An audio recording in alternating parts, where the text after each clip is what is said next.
Hello, everybody. Welcome back to Jenny from the Chopping Block. And today we have an amazing guest, Luke Miller. And I'm so excited to introduce you all to him. He is the founder of Real New York Tours. So Luke, I wanted to dive in with you and just hear about some of your journey in this business. I know you've been in business since 2007. And I just want to hear really like what inspired you to get into this business? How has it been for you? I know you have a lot of success in it. A lot of people rave about it. So tell me more. I think we need to first start and let your audience know that Jenny is drinking celery juice right now. Yeah, look at that delicious glass of celery juice, man. I love you. We have the hostess with the most who wants to like stay alive, stay healthy, and be well for years to come. I had to get that off my chest. Thank you. Yeah, you're very welcome. I didn't take a sip yet, so thank you. Yeah, well, to answer your question, I mean, I'm the owner of Real New York Tours in New York City, and we are a tour company that does historical, architectural, pop culture tours of New York, but we do it by subway and foot. You know, we do it the way New Yorkers do it every day. The idea was to get people, off those double-decker buses, get them into the belly of the beast, get them onto the subway, teach them how to navigate the subway.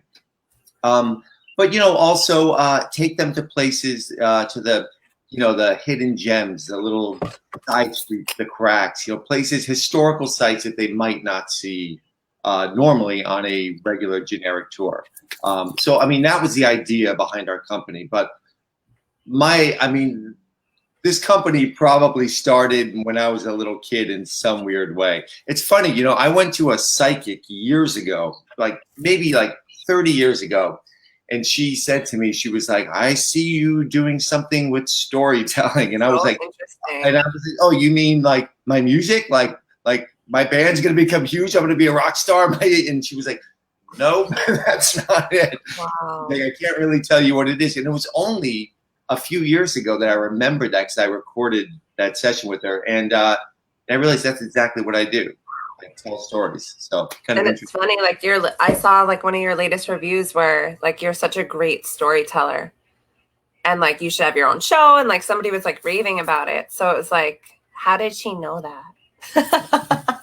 Well, that's very kind of people to say. I mean, I do love telling stories, and I've been doing it for a while. But I think that my love for for New York and for things that are seldom seen or under the scope of your normal purview started when I was a kid. I mean, I'll never forget, my mom brought me to the shoreline of Manhattan, Lower Manhattan, and we looked out at the Statue of Liberty.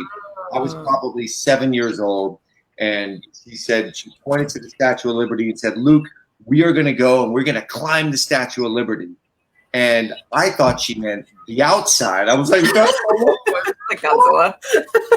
There was an interior stairwell of 354 stairs that go up to the top. And I remember when I finally got there, I was like, oh my God, this is this hidden little narrow stairwell. And I remember walking up it and being just so bewildered and excited. And and then realizing that there are all these things within our city that exist that most of us don't know about. Most people don't realize. And as I've discovered over the years, that the underworld of New York is even more richer than the above. Oh, I want to hear everything. Yeah, I'm from New York, and it's funny because I've traveled and I love to travel, but one of my favorite trips were my dad worked at the St. Moritz on Central Park South. So every weekend we go and we'd stay. It's right next to the plaza. You had the Warner Brothers store, Disney store, FAO Schwartz, all that. Oh yeah. But that was one of my favorite trips in my own city. Yeah. And I feel I don't know, it's just a magical place. I'm still at awe every time I go and explore. It's an awe-inspiring city, I mean, what makes New York the greatest city in the world is that it's the city of the world, right? I mean, you have every different every different aspect of humanity, every corner of humanity in that city. And it's been that way, since day one when the Dutch got there in 1624. What the Dutch created in New York was a business-based colony. Unlike Puritan Boston, Quaker Philadelphia, which were religious-based colonies, in New York, they didn't care what you believed in, what God you believed in. They cared about money, making money. In a cooperative manner, then you were welcome there. And in the first 7 years of that little Dutch colony, which started right down on the tip of Manhattan, you could hear over 18 different languages being spoken. Beautiful. Now that was happening nowhere in the North American continent. And those look, I even believe that you take it one step further, that the principles behind how New York was built would later become the precepts behind what our country would later become, a multiracial, multicultural society, right? And I like to say it started in New York with the Dutch. Oh, in New York. The comments are flowing in today. Yeah. So anyway, I'm rambling here a bit, but as a kid, I really my love for exploration and exploring the city just kind of unfolded. When I was a kid, I used to explore the abandoned subway stations in New York. We used to, New York has all these abandoned stations that, when they created the subway in 1904, it went from City Hall, all the way up to Harlem, and eventually, and they were only 5 cars long, the original subways in New York, and eventually they extended these cars to make them longer and bigger. And, they then had to basically extend platforms to fit these larger cars, and they couldn't afford to do all of them. So they abandoned stations, and we knew where they were. So, we'd go on these adventures running through the tunnels to find these old abandoned stations. And I have we're going to share some pictures in the comments. I'm unable to share my screen right now of those, but yeah, I'll definitely share them in the comments. So this love for exploring my city, it's been there, since I was a child, and I had the freedom as a child to really do that. My mom was a single mom, raising 5 kids in New York. Ricky, Nikki, Timmy, Luki, and Ollie. That was the whole lot of us. These are all my brothers. Yeah, I was going to ask. Yeah. Who's that right above your shoulder? That's my dad. That was my pop. Yeah. So handsome. Yeah, he was a handsome guy. He died at 46 years old. Yeah, when I was 6 years old. Hear that. Yeah, well, it happens. Yeah. And so my mom was a single mom. My mom was a doctor. She was a neurologist. She was one of the leading specialists in Parkinson's disease, which meant she was never home. She was like working all the time. And I had this ability freedom to kind of run around, for better or for worse, a little bit of both. But it opened up the city to me and just allowed me to get into a lot of mischief there, Jenny. Oh, so tell me more. So you have this love for New York. You want to share it. You want to share like how passionate you are about the city that you grew up in, that you love, all the magic and culture that it has in it. So what is like your favorite thing to share with somebody who's never been to New York? Yeah. Like what do people respond to the most, I would say? Well, I think the thing that first and foremost, my goal always is to make, there's stereotypes about New York. People think New Yorkers are rude.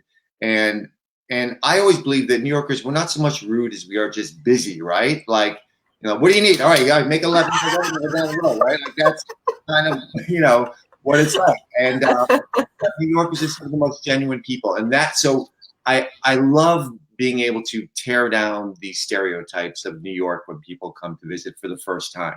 And I think people realize that pretty quickly, that often their stereotypes belong to a different era. They belong to New York in the 1970s, when I grew up, when it was dangerous and people were broke. The city was broke and people were, pissed off all the time. So there was crime. But then, I also, people have this trepidation of riding the subway.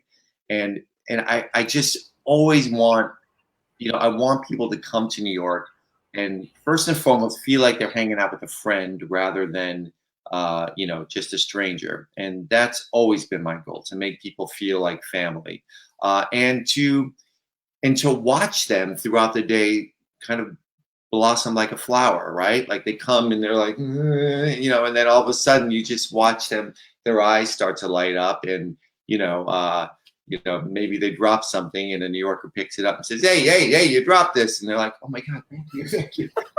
My dad gave me that watch, you had it in Vietnam or whatever, you know what I mean? And they see that New Yorkers are genuine and caring and loving. But I also, most people come to New York and they go to Times Square and they think they've been to New York. And it's just not the case. That is a part of New York, obviously, and it has a fascinating history that I love sharing with people.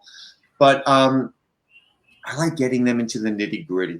I love getting them into real neighborhoods. I live in Chinatown in New York City, so I love taking people to Chinatown, and I love bringing them to the markets to see, fish flopped out on the, sitting out in the hot sun with flies all over them, and the big buckets of frogs. And, oh my God. One of my favorite places I love to take them to is the Bloody Angle, which is was one of the most dangerous streets in New York at the turn of the 20th century.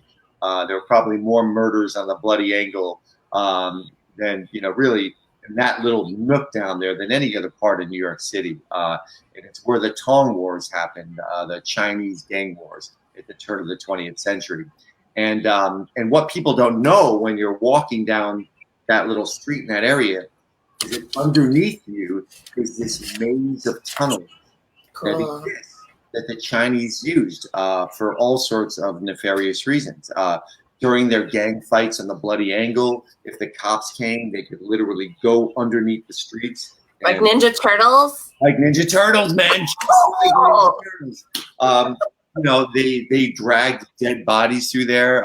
They laundered. And they would, they'd chase each other down there. They'd fight each other down there. And it was so maze-like that they could literally hide behind corners and have the element of surprise. Now, the Chinese over the years kept a pretty tight lid on those tunnels once they closed down. But I discovered like 15 years ago that one portion of those old tunnels had been converted into this shady kind of Chinese shopping mall center with massage parlors and things of that sort. And so I used to bring my tours down there. There was a door that you had to know where it was, and you go down and you'd walk down through this, these corridors, and it was low ceilings and kind of creepy and dirty. And but it was maze-like, and you still got the feel. You could tell this story recreated and really bring it to life. The funny, if you don't mind me sharing this, the funny part of the story was that the people down there got tired of me coming down there with my guests. They were like, this is private property. You can't come down here. I was like, wait a minute. If I want to come down here and get a massage, you're going to tell me I can't come down here and get a massage? So I kept going down there. They kept giving me grief. And then one day I was down there with my group, and I saw a little sign that said office for rent. And I was like, boom, damn, beat them, join them. I rented that office, opened Real New York Tours offices. Oh my God. Down there for about 8 years. Yep. That is so awesome. So, I mean, it's things like that. You're not going to get on your traditional double-decker tour bus, and it's and I just love those special, just those hidden gems. Amazing. Yeah. So, have you always been into like tours? Like, did you educate yourself on like history first? Like, how did it all come together? Good question. How did this all come together? I mean, I was even amazed how it unfolded so serendipitously.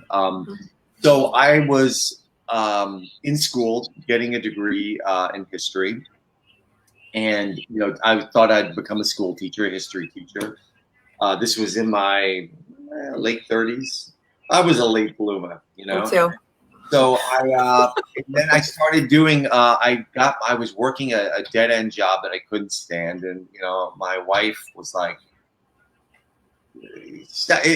either stop complaining about this job or do something about it. We talked about getting a tour guide license years ago. Just do that to make some money while you're going to school. I was like, all right. So I got my tour guide license, which is not easy. You have to take this exam, and you have to be licensed to do this in New York. So you have to take an exam on the history of New York, and just so not any douche can, say they're a tour guide and lead you around. Now you just have douches with licenses. Sorry. So anyway, basically, I started doing it. I worked for a tour bus company, and I was on a bus. I was that guy in the mic going, and I soon realized that, people were really enjoying what I was doing, and I was really enjoying what I was doing. And it just occurred to me but the way I was doing it sucked. You know what I mean? Like being on a bus, driving down the street, sitting in traffic. It's so confined. Like it's like caged. Yeah. Yeah. You're confined, and you can't go down all these little narrow streets, right? I mean, you've been to New York. I mean, you have to stick to major thoroughfares. And I just thought, there's a better way to do this. The Luke Miller way. Innovation. So, I really wanted to share with them my New York. Not this itinerary that I had to do with this tour company. So I started on the side doing tours, by subway and foot while continuing to work for this company. And it just took off in a way that I just couldn't have imagined. I mean, initially I started making enough money to quit my tour bus job, which I did. But, and then I was like, great, I'm paying the rent. This is cool. If this is as good as it gets, great, man. I can live like this. But business kept growing, and little did I realize that, 13 years later, I'd have, 12 tour guides, and we'd be around for, 13 years, and we were the #1 rated tour company on TripAdvisor for 10 years running until they redid their algorithm, TripAdvisor. Oh yeah. Yeah. Anyway, but so yeah, it was really it was this beautiful serendipitous thing. It really just goes to show when you do something you love that it'll prosper, right? Beautiful. It prospered so much that I dropped out of college. I did. I was like, why do I want to go work for the Board of Ed and teach their curriculum? I'm bouncing around New York eating pizza and meeting people from all over the world. This is a good life, Beautiful. And I know that you're into a couple other things, like you're passionate about music and you play the bass, and you've had your band for 35 years. Is that right? I'm giving away my age here. Yeah, I've been playing with in the same band. We were called Pale Face back in the 80s. We are called Pale Moon Gang now, and I've been doing it with two of the same band members for all that time. We kind of started as a punk band playing at CBGB's in the 80s. It was my home away from home, and so cool. Yeah, and I'd say it's more traditional rock and roll now, but yeah, the singer of that band, the guy who he's been kind of my mate for years. We actually met at St. Mark's Bar and Grill. I was 14 years old. I was at the bar one night, and I was with a friend, and I don't know, something happened between them, and they almost got into a fist fight. But this guy Richard, who is my bandmate and my friend, and I jumped in, and we almost started fighting, and it got resolved, and he and I, from that moment on, who would have known we would have been lifelong friends. We actually went out later that evening together. And can I just say, guys, it's like I'm really studying women and men and trying to understand men. That's one thing. You guys beat each other up, and then you're best friends. I know, it's kind of beautiful. Yeah, we met because we kicked each other's asses, and now Yeah, I know. It's kind of funny. I mean, and the funny thing is that we're both like skinny little dudes. I mean, we were just like, whatever. We were teenagers. You know what I mean? We would then later go out that evening and get really, really drunk and get arrested for arson together. And I actually got locked up. I was put into a mental institution, and he would come visit me in the mental institution. And that is where our friendship blossomed. Is that not what is that, behind the scenes rock and roll story? I mean, right there, So man. gangster. What were you lighting on fire? Oh God, we initially tried to burn down Central Park, but thank God it actually rained the night before. Why? We were like drunk and lunatic. I mean, Okay. we're angst-ridden, teenagers who had drank too much alcohol. And then we went out into the street and started lighting garbage on fire. We were arrested by FBI agents with guns. All the neighbors were right around our neighborhood where we grew up with. The neighbors were coming out that morning and they were walking their dogs. They were like, "Isn't that the Richie Green boy from upstairs laying in the gutter?" So, yeah, you can't judge a human by their past. This is all a part of my story. I mean, I definitely had a wild childhood. It's, I am not lighting fires today, people. I promise you, come on my tour. I will not light you on fire. The craziest. Our relationship developed and we started doing music together. He had played in this band, Paleface, already, and that band had opened for the Clash and the Ramones and all this cool stuff. And we, and our friendship continued to develop over the years and had been together doing rock and roll for years. We were releasing a new song really soon. Actually, it's a song we wrote in 1985 called Bad Badge. It was about the death of Michael Stewart, who was a young graffiti writer in New York that was beaten to death by police. And during what's unfolding right now, we were like, oh my God, that song is just like it's calling to be released. So we actually just did a video for it. It's going to be on Spotify really soon and on Bandcamp. It's called Bad Badge 1985/2020. And it's all about the death of Michael Stewart. Wow. And, it's not about all cops. It's about, I understand. Yeah. Cops, you know what I mean? Yeah. And Luke, I have a question because I know like you're so like, how do you balance it all? Like you're in this band, you have your company, and I want to highlight, can you tell us more about the Donkey Show? Oh my God. Because how do you do it all? Well, the Donkey Show, that was years ago as well. Okay. So this was before New York tour, Real New York? It was before Real New York tours. Yeah, me and a bunch of friends actually helped create a show in New York in a little dumpy space on Ludlow Street. Today it's called Pianos. It's a bar. I don't know if you've ever been there, but it used to be an old theater space, and it was what you would call an off Broadway theater space. And we created this 70s disco version of Shakespeare's Midsummer Night's Dream. Oh. We basically took Midsummer Night's Dream. I love Midsummer. Yeah, I know, it's great. And the idea, I mean, you would think like Midsummer Night's Dream and 70s disco, how does that work? But we essentially took Midsummer Night's Dream out of the forest and we put it into a similar environment, a disco. It's dark, it's mysterious, there's the potential for an identity, and all the and basically Oberon, who is king of the forest, was Oberon, the owner of the nightclub. Oh. Tanya, Queen of the Forest, was Oberon's girlfriend, and this show, like, we did it. We thought we'd run for 2 weeks and invite all our friends. That show ran for 8 years in New York City. Was picked up, put into a big off-Broadway venue, the El Flamingo on 21st Street. No longer there.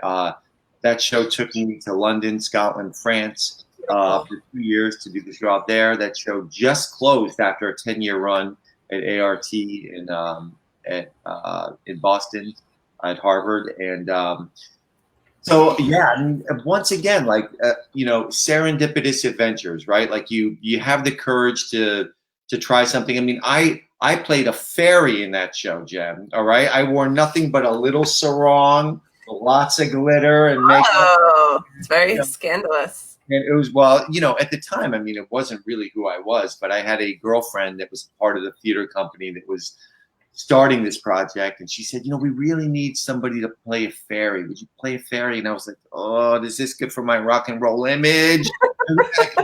Like, well, I can either not do it and never see my girlfriend because she's in rehearsals all the time, or I can do it and get to hang out with her and maybe have some fun. That decision was so important. It changed the course of my life. You know, you sometimes just have to say yes to things, you know, even if you don't know why. Can I ask you? I know, like, so now you have like you have a young family. Your wife, she's a New York City Rockette. Can you? I'm still not over that. Yeah, my wife was a Radio City Rockette for 8 years, and she was just out mowing the lawn, kicking her legs while doing it. Yeah. And we actually met at the Donkey Show. She was in the Wow. See, I knew there was something in there. Yep.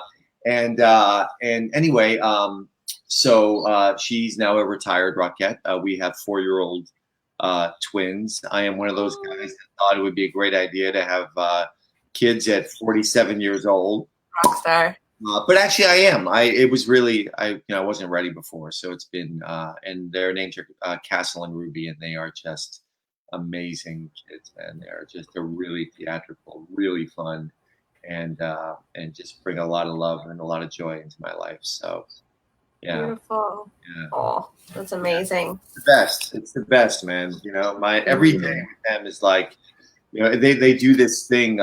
We do this thing called naked stair climb when they're going to take a bath and they both get naked. They climb up the stairs. Sometimes I just watch their little 15 up the stairs, and I just keep thinking, oh my God, like I could have missed this, you know, like, oh wow, like I almost missed this. I almost didn't make it to, 47. So really it's, yeah. What do you mean you almost didn't make it to 47? Oh God, I knew I shouldn't have said that. Well, I mean, I just struggled throughout the years with addiction and, I've been sober for quite a while now. And, so I'm an AA boy. Yay. I've been in my whole life. What's that? I've been in and out of AA my whole life. Oh, really? Yeah. Well, are you in or are you out? Out. What do you got in that celery juice, Jennifer? I really don't imagine. That'd be so weird. There was something funny about celery juice. No, it's, yeah. I mean, look, we get it when we get it, right? I had been sober for 14 years, picked up after 14 years. I was one of those guys that thought, I got this, and stopped going to meetings and, pulled away from the fellowship and then went out for 13 years. God willing, this November will be 5 years back. So, it's amazing. Yeah, life is good, man. Life is good. Yeah. It's just, for me, like, I just fell back in love with myself. So it's like, I couldn't believe how many years I let go by. It's probably like similar to like when you kind of let things go for your, for your best, taking care of yourself, really. Yeah. And you're like, wow, I can't believe I let all that time go by. Yeah, I know. But you know what? I feel like that time is, you don't lose it, right? It becomes, notches in your belt. It becomes, you don't, it becomes your experience, right? It becomes the thing that you can always turn to remember why you don't want to be there and to reflect and to also be able to share that experience, strength and hope with other people, which is important. I'll tell you, my best day, my worst day sober is far better than my best day drunk. I would say I could definitely relate to that and agree. Yeah. Yeah. So Thank you for sharing that. Wow.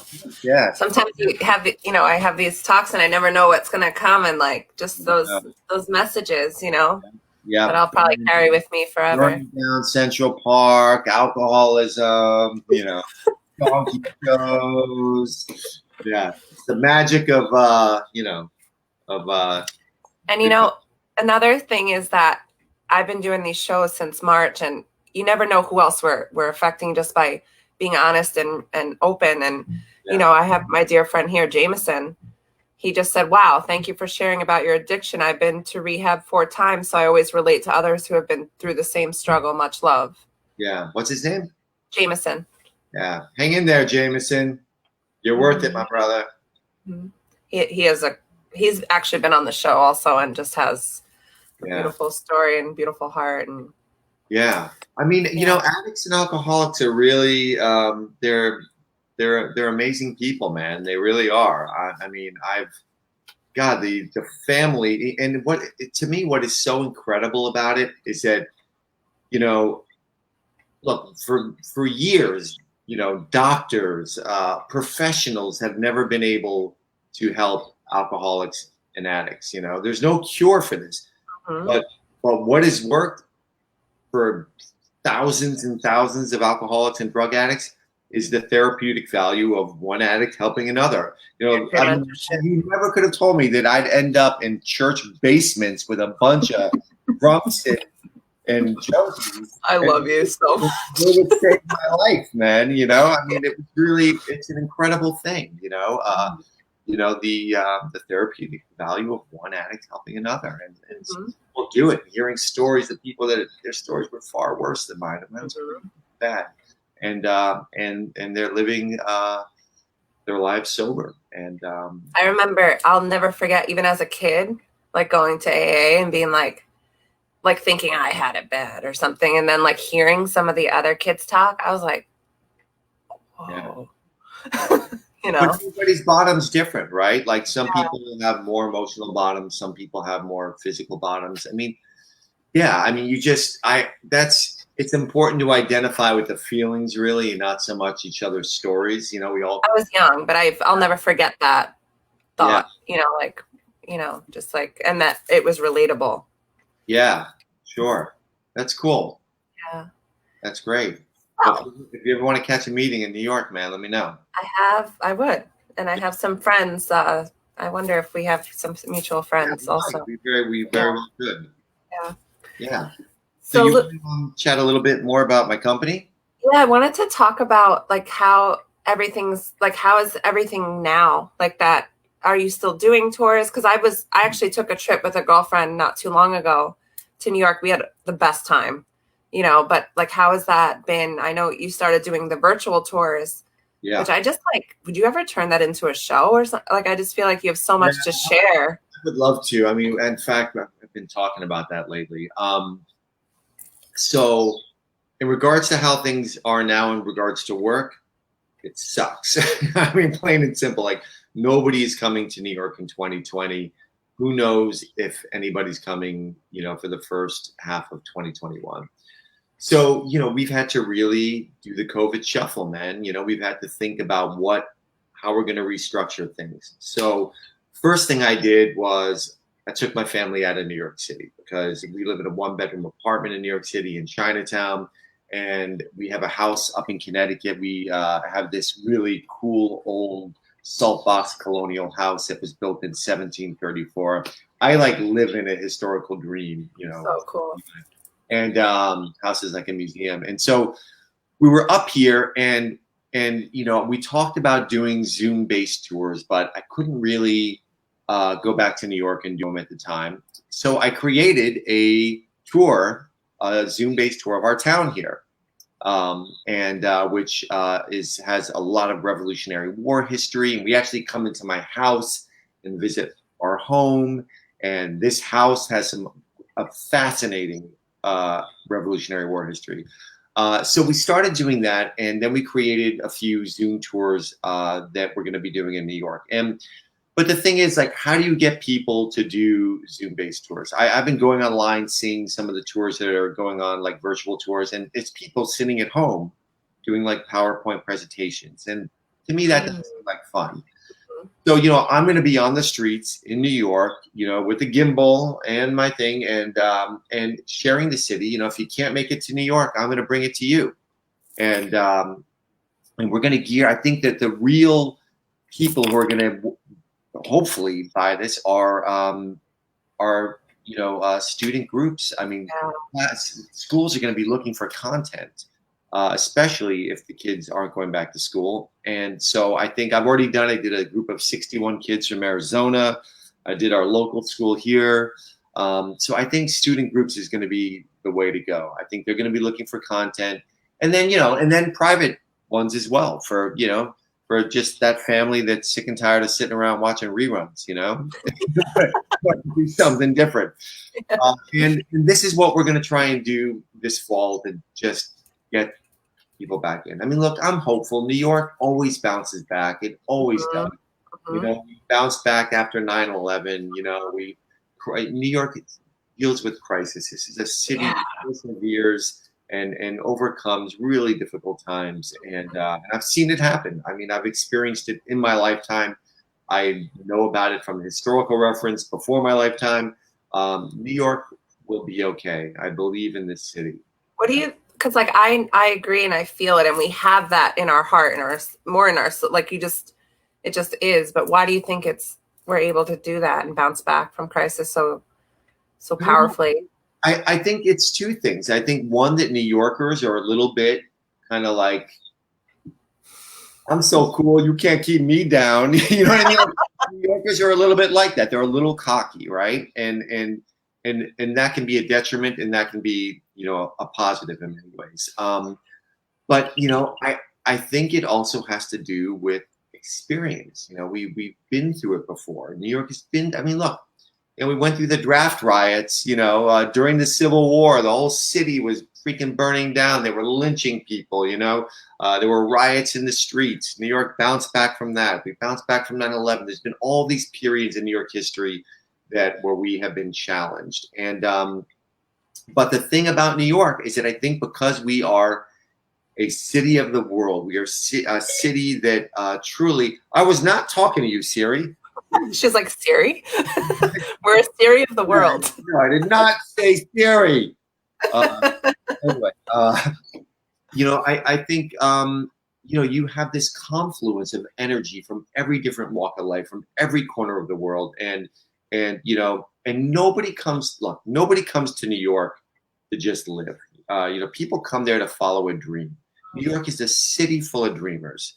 I always say there's two types of New Yorkers. There's New Yorkers by chance, New Yorkers by choice. Me, I'm a New Yorker by chance. I was born and raised there. I've been there my whole life. It's all I know.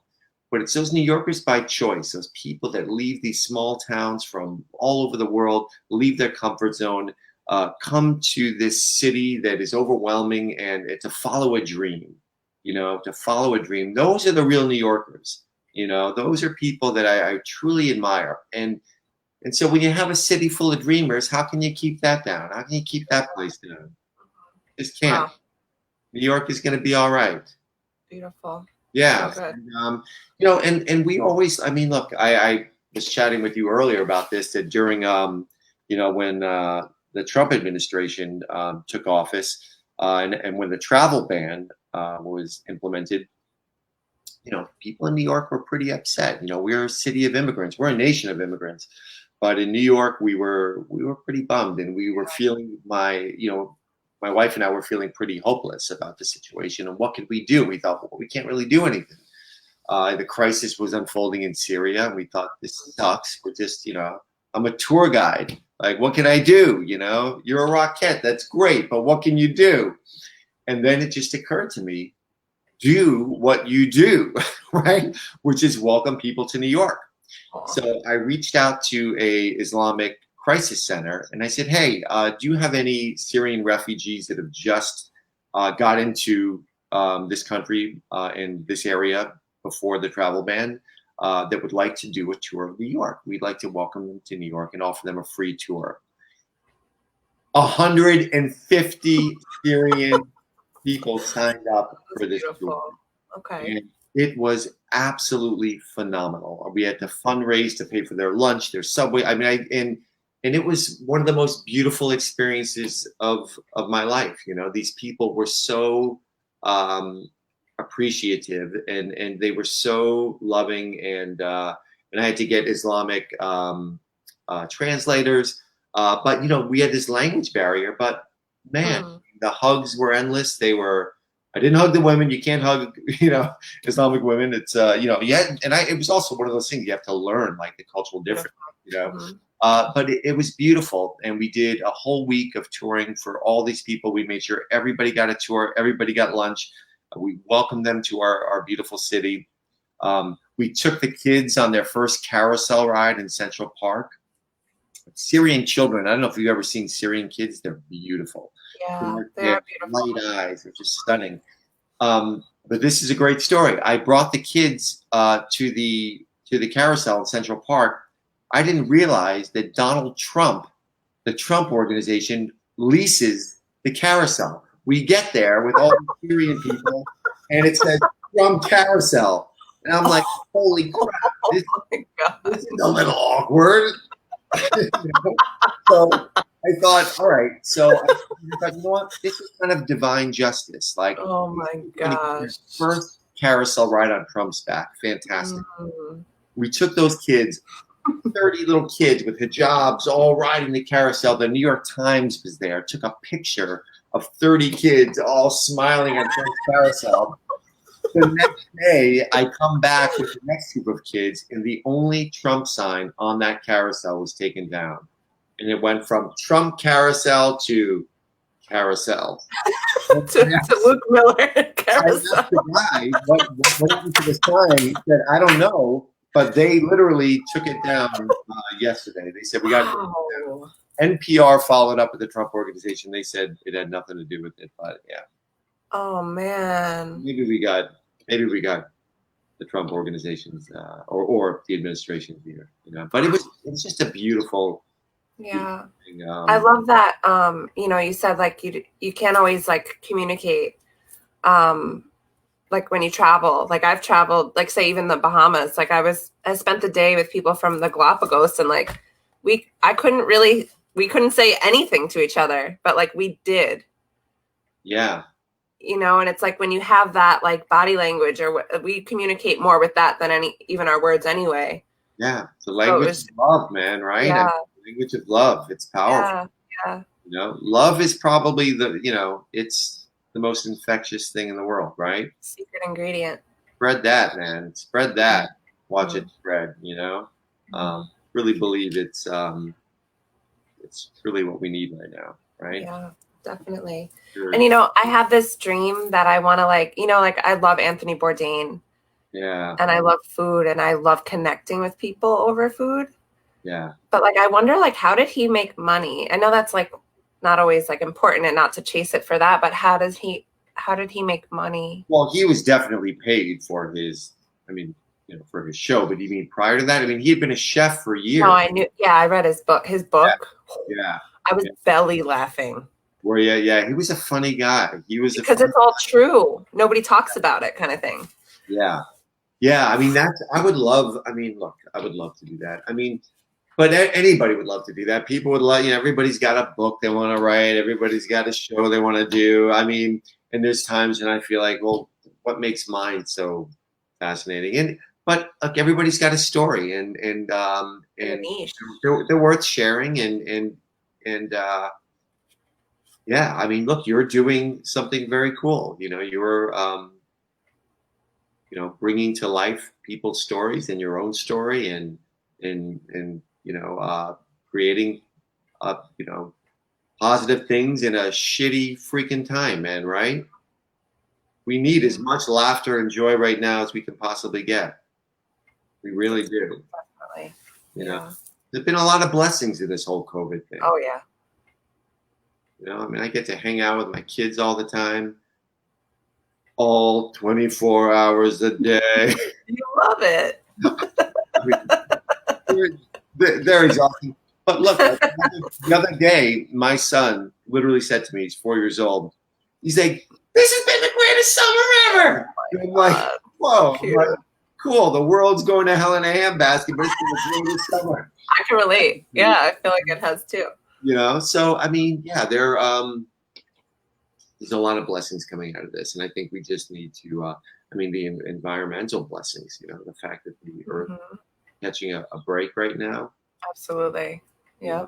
I love to get outside and just. I don't know if it's like my hallucination that all the animals and everybody are happier, but it's like, yeah. No, they are. They are. They definitely are, right? I mean, God, they talked about certain species of fish coming back, and I think seeing dolphins and certain whales in areas that they hadn't been for a long time. And sharks. There's been a lot of sharks on Long Island. Yeah. Yeah. That's cool. So, you know, yeah, I mean, I think we got to ride this out, man, and you know, get through this. Beautiful. So I want to ask you, because I'm always really curious to know like what people like love to eat, or like, and I have like, this question's two parts for you, because you have, you know, your tours, and then I want to know your favorite spot to bring people to eat in New York. But I also want to know what's your favorite food, or maybe something from your childhood, or something that you eat on a regular basis. Yeah. I just want to hear more about that part of your life. So first and foremost, have you looked at me like I don't eat. I'm like, why not? No, I do. I like I have certain tour guides that are big foodies, and they like if we get a customer that's like a true foodie, you know, I'll put them with that guide. I've like drove places to eat things. Like I was gonna fly to Dallas just to get momos. Really? Yeah, like yeah. I'm serious about it. Yeah, no, that's cool. I mean, I get it. Food is awesome. For me, it's never been like my main focus of like my tours, although, you know, it definitely ties into the cultural diversity of New York, right? But I'm going to keep it basic, because I usually, for lunch with people, I take them to get the best pizza in New York City. Where's that? That's debatable amongst people, all right? First and foremost, if you ever get a chance, on my YouTube page, I have my top 5 best pizza places that we're gonna share YouTube in the description here. Real New York Tours. It's called Hot Pizza, and it's anyway my favorite places. But we always go to John's, which was established by John Sasso in 1929 on Bleecker Street. John's on Bleecker Street. And these guys are still cranking out pizza in the same coal-fired brick ovens they were back in 1929. It's amazing. I mean, the atmosphere is amazing. The pizza is amazing. Now they don't serve slices. They only serve pies. So if you want to sit down, have a great, dinner, glass of wine, and it's your classic Neapolitan style pizza. If you want a great slice of pizza, all right. I love Joe's, man. Joe's right on Carmine Street. Yo, Jameson, are you still on? What's he saying? Yo, we would like go out and like he would load up. Yeah, he would load up on Joe's. That's so funny. Yeah, Joe's is the best. Joe's is the best. I love it. You go in there, you know, they have the whole celebrity wall of fame, but they don't need it, because the real celebrities, the freaking pizza, man. It's like, it's amazing. And they are, yeah. The energy in there is beautiful. Yeah. It's also where Spider-Man was filmed, which is kind of cool. That's where Tobey Maguire worked when he was, delivering pizzas. He could never get the pizza delivered on time because he's out fighting crime all the time. So, so I like those. I like that. I like that. You have no idea. So funny. In the world. He's actually, Jameson. He's not from New York, but Jameson knows all the good places to eat, and he's into that kind of stuff Jameson, too. Let me know some of your favorites. We have like a list on our website of our like favorite restaurants that we go to. Forlini's is one of my favorite Italian places in Little Italy that I go to a lot. But or tasty hand pulled noodles on Doyer Street is fantastic. But I'd say pizza. I'm always a go-to pizza guy, and I'm always right. Pizza. So beautiful. Did you just get plain pizza, or do you get toppings? No, I mean, so if I go to, I'm a vegetarian, so I don't eat meat. But if I go to John's Pizza, I always get garlic, basil, and mushrooms. And the garlic really just like brings out the Granulated or the no, it's oil. Yeah, it's Got it. granulated. Okay. Yeah. Beautiful. All right. John's is great. I love John's. And speaking of pizza and Spider-Man and superheroes, Yeah.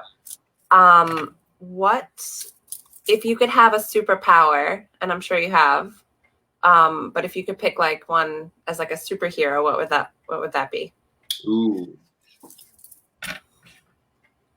God, my son would love this question. So I think what I would like to do is I would like to be a clog. My superpower would be that I could be a clog in Donald Trump's artery. All right? Clog that thing up. Oh my God. Done, over. Like, we don't have to worry about this anymore. And like, I probably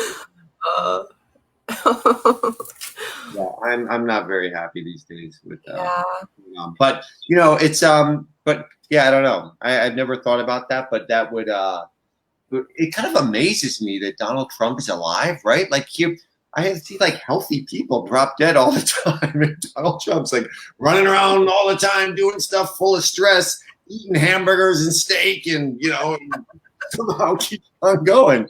How does that happen? I don't know. So only the good die young. Yeah. So like, did you have? We're gonna get all sorts of bring it on, people. I know.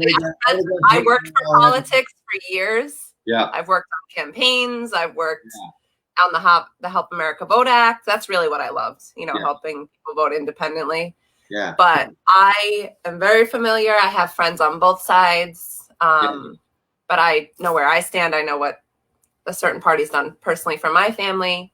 Yeah. My mom, my mom, my sister, my aunt, they all work for the Board of Elections here in Nassau County. Gotcha. So, and even, they work for the Democratic Party. Sometimes I don't agree with everything. Yeah. But I know where I stand, and I love that we all have our own opinions, and it is, I went out to dinner last night for a friend's birthday, and they were making fun of one of the candidates, and I was just like, my new thing is like, I like to observe and not judge, because like, I'm just curious to see like what people's like opinions are about it, or how they interpret things. Yeah, sure. It's really interesting to just be neutral. It's important to do it. I mean, that's a great thing to do. I mean, every now and then I'll flip on Fox News. I'm like, I just got to hear how they're. I put it on at the bar when I'm working. It's like probably the worst place. I put it on at the bar when I'm working. Oh my God, where do you work? I work at Headliner in Hicksville here. It's really cool. It's like Hicksville's, it's like where Billy Joel's from. Like it's just very community. Like they're probably my favorite customers. I've done fine dining. I've done dive bars. I don't know, something about this group I can't let go of. That's cool. Good. There's something about a neighborhood bar. There's nothing like it. Yeah. Yeah. Believe me, I know. But I mean, but you're right. Like more dialogue, less diatribe, right? Like people need to listen to each other, and we don't. It's unfortunate. I mean, it's a really divisive time. But I also grew up with Trump in New York. I mean, I saw what he did in New York growing up. He was in the headlines. I've seen, that guy's life unfold. I've seen, affordable housing being taken away to build skyscrapers. I've seen, I mean, Central Park 5. I mean, there's so many stories, really controversial stories surrounding him in New York. So, yeah, I mean, it's almost like I've had Trump for 51 years. For 4 guys trying for 51 years. Anyway. You're awesome. Yeah. So, another question did you have?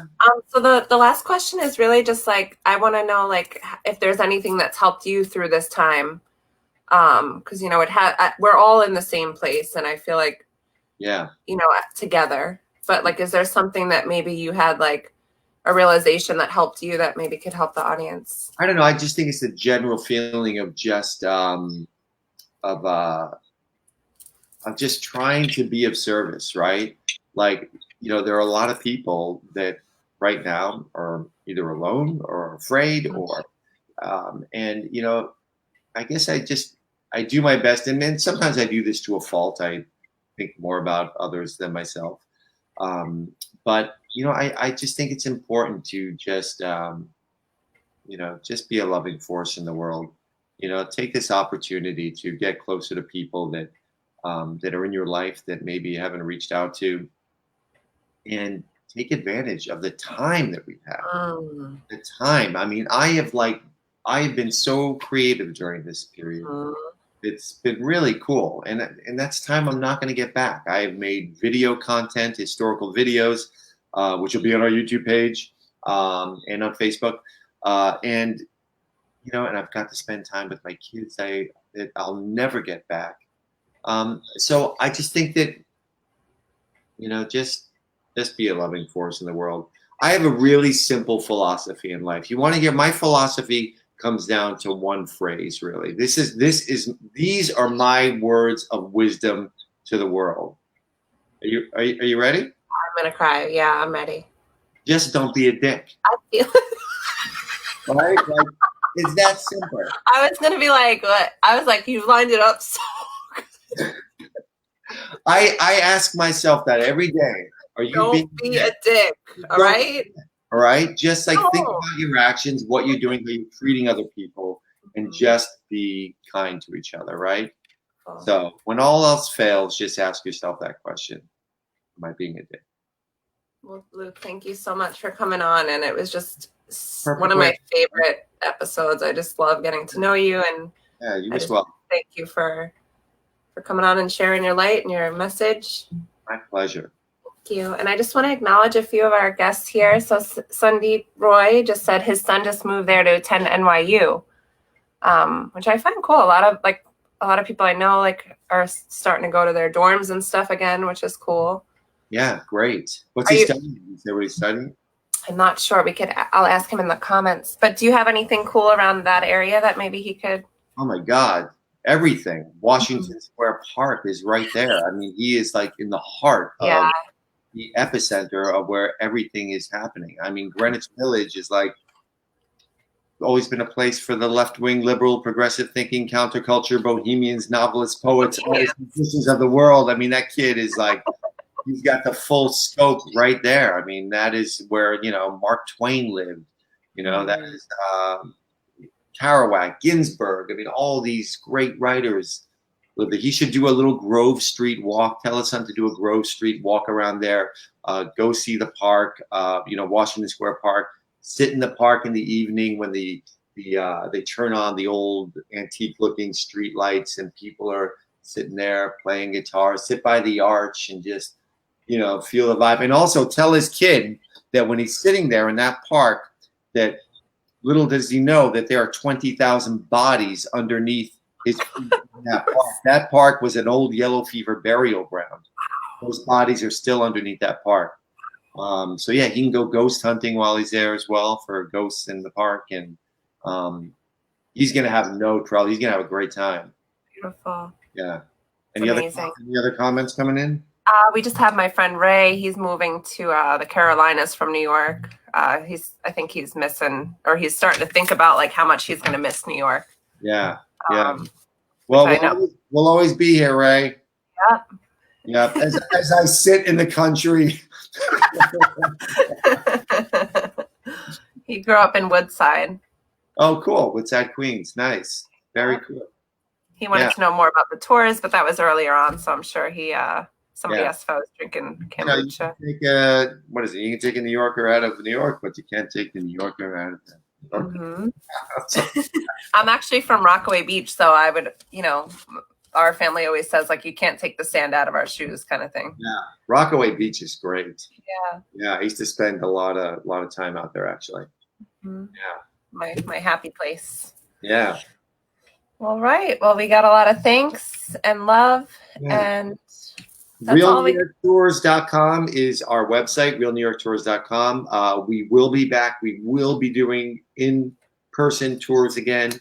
And in the meantime, we're doing these Zoom tours.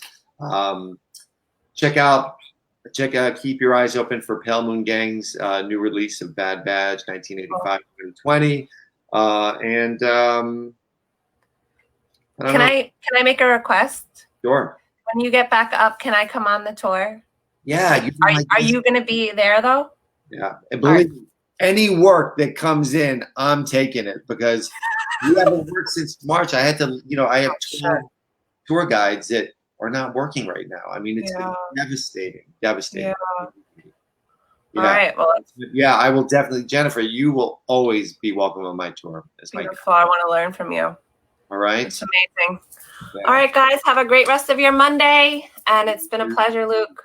Yeah. Thanks so much. How do I jump off here? I'm going to end the broadcast. Ciao for now. Bye.